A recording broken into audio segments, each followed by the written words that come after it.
So for this week's tax tea, we're talking about a Newport commercial fisherman, and he pled guilty to tax evasion. So I thought this Oh was a very wow. fishy story. So I wanted to share.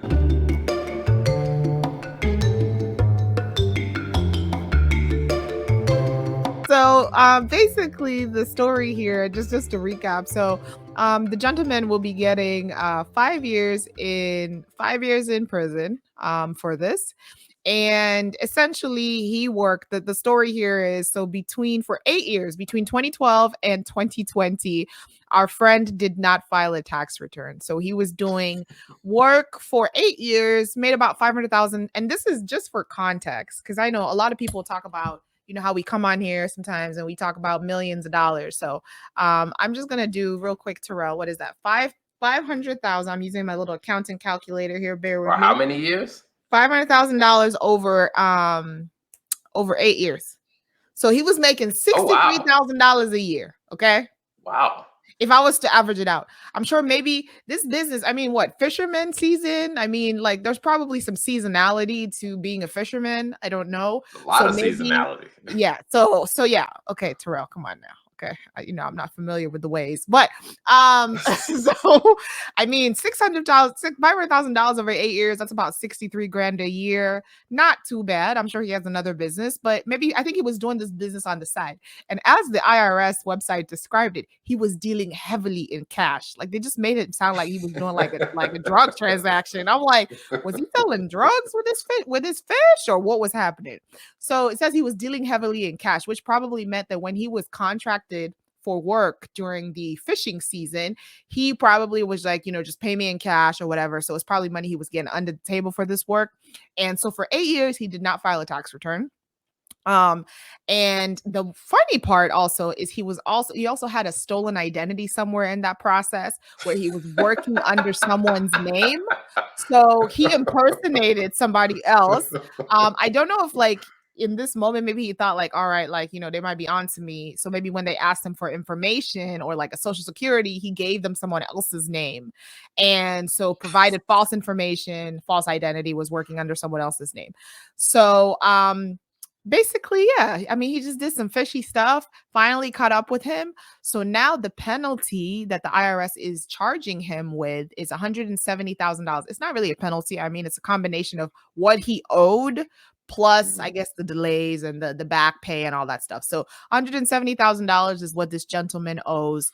And yeah, so in terms of honestly what could have been done in this situation, I mean, Like, I guess, honestly, but how many years in prison is he gonna get? oh, possibly 5 years, maximum of 5 Oh years in wow. prison. I think Okay. that's a little personally for me, I think that's a little bit aggressive, if I'm being honest. I mean, on the identity theft side, maybe not so much, I but, mean, he gonna need to get out there and go fishing and pay this bill. 5 years though, like, that's the max sentence. So, to be honest, like, some of these, penalties that I've seen, like, 5 years is the max. He'll probably get 2 years and be out, maybe, I don't I know, but mean, that's I still don't a know if lot. he can afford 2 years. I mean, the guy is making $62,000 a year doing this, but he But owes $170,000. Like he needs to get fishing like right But away. honestly, I don't think this is his full-time job because you just told me Okay. there's a lot of seasonality around it. So I don't think this was his full-time job. Let me tell you what I think Mr. Bautista was doing.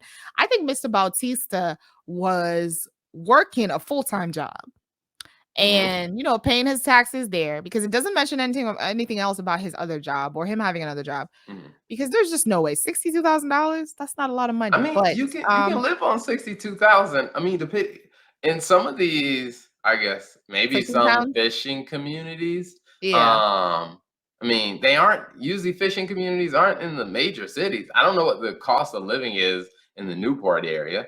Newport News, Virginia is where he was Yeah, living. I'm not So, sure what the cost of living is there, but yeah, so, I don't know either. It looks like I'm looking it up now. What does it say? Okay. So the average cost of living is $2,000. I don't know what this is. It says which is in the top 5% of expensive cities in the world. That doesn't okay, even make sense. But yeah, no, that doesn't. Okay, so the rent cost. Okay, I got it. So the rent okay. cost is about 2 grand for one person. Um, Rent and utilities about $1,300. Food on average a month costs about $547, about $65 on transport. And quality of life is a 67 out of 100. And the monthly salary after taxes is about $3,500 a month is what people make Okay. in salaries. So, Gotcha. All right. I So, mean, what's our accounting takeaways on this one?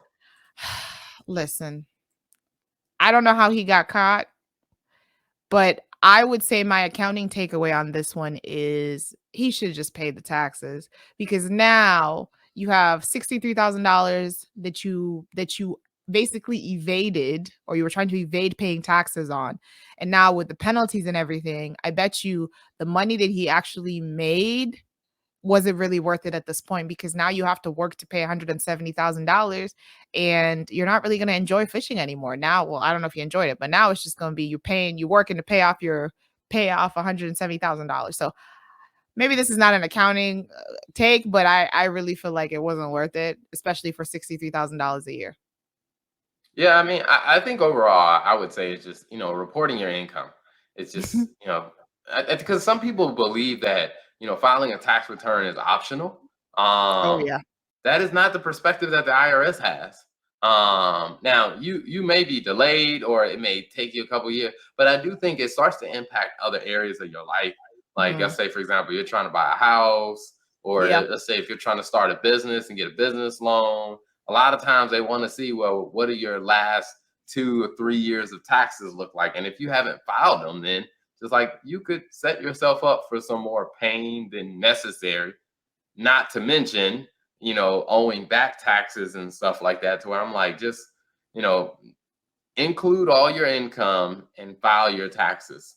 Yeah. Um, I know it may not be the best answer, it may not be the answer that people love, but it's just like, hey, include your income, take legitimate expenses and legitimate deductions, but include all your income and actually file your taxes so you don't have this hanging over you. So Cover your I think bases. that's a good one.